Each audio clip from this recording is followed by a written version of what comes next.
Senja adalah hadiah berjalan kaki menjemput maghribnya.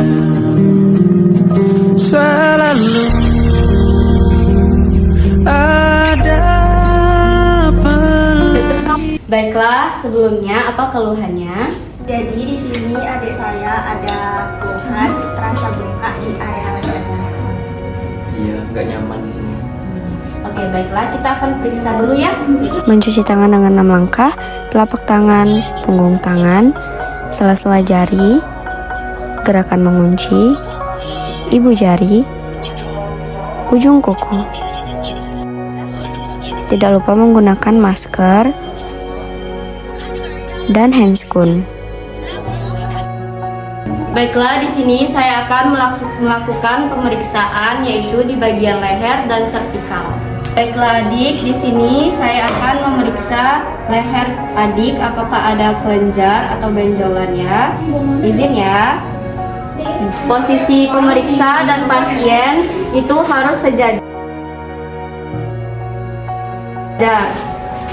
Posisi pemeriksa bisa dari depan, bisa dari belakang. Untuk melakukan pemeriksaan palpasi, kita harus tahu lokasi kelenjar getah beningnya. Preaurikular, retroaurikular, submental, submandibular, kelenjar getah bening, jugular chain, di mana dibagi menjadi sepertiga atas, sepertiga tengah, sepertiga bawah. Supraklavikular, infraklavikular. Kemudian kita akan memeriksa mulai dari submental, kemudian submandibular, kemudian kita bisa fokus pada satu sisi pada pemeriksaan jugular chain, sepertiga atas, sepertiga tengah, sepertiga bawah. Demikian kita periksa pada bagian supraklavikular, kemudian pada infraklavikular. Baiklah adik, saya sudah melakukan pemeriksaan, nanti saya jelaskan. Baik ibu, adik, hasil pemeriksaan tadi sudah saya periksa di bagian lehernya. Oke, benjolan ini perlu kita perhatikan lebih lanjut untuk mengetahui penyebabnya. Jika adiknya ada keluhan seperti nyeri, demam, penurunan berat badan, atau keringat malam berlebihan, mohon segera beritahu kami, dan jika merasa tidak nyaman atau terdapat benjolan lagi, bisa datang ke puskesmas kembali. Pemeriksaan kelenjar pada leher dan servikal adalah prosedur klinis melalui palpasi untuk menilai struktur, ukuran, dan konsistensi kelenjar getah bening atau tiroid. Nah, tujuannya untuk mendeteksi adanya kelainan seperti limfadenopati atau pembengkakan, limfadenitis atau infeksi, tumor atau metastatis penyebaran kanker dari area kepala atau leher. Keluhannya apa ya? Ini ya bang, saya ada ngerasa benjolan di bagian ketiaknya. Ya. Tidak lupa mencuci tangan dengan 6 langkah, lalu menggunakan masker dan handscoon.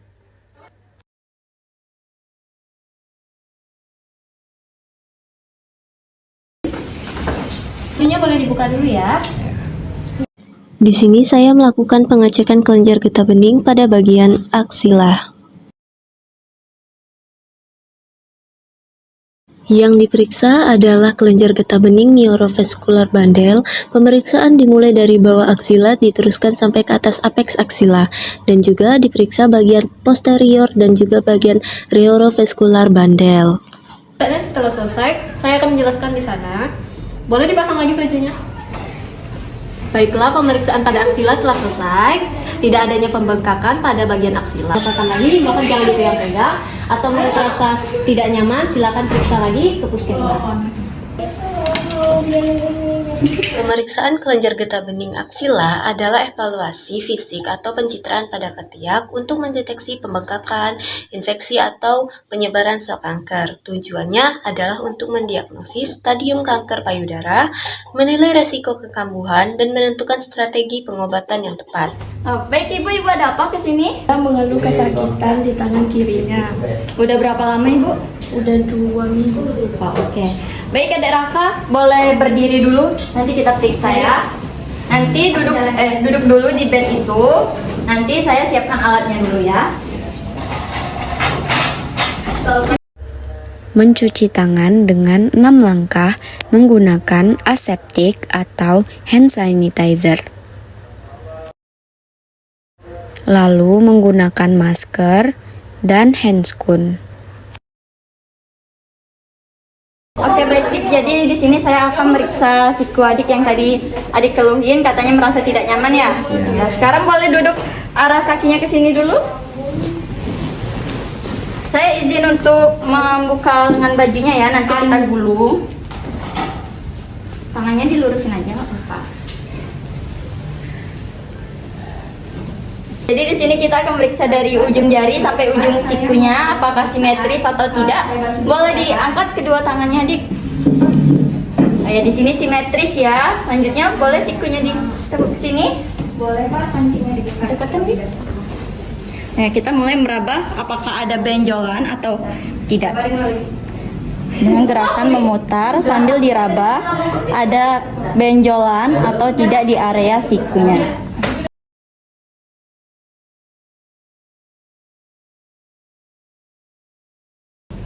Oke, pemeriksaannya sudah selesai. Kita rapikan kembali bajunya ya. Gimana tadi, nyaman atau tidak saat diperiksa? Nyaman. Nanti untuk hasilnya, adik boleh ajak pendampingnya tadi untuk ke ruangan saya tadi. Nanti saya akan beritahu hasilnya ya.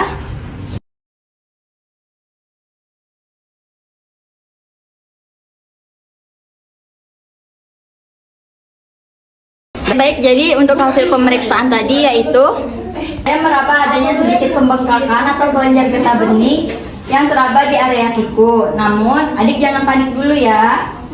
Karena hal ini sering terjadi jika ada infeksi atau luka di area tangan atau lengan bawah.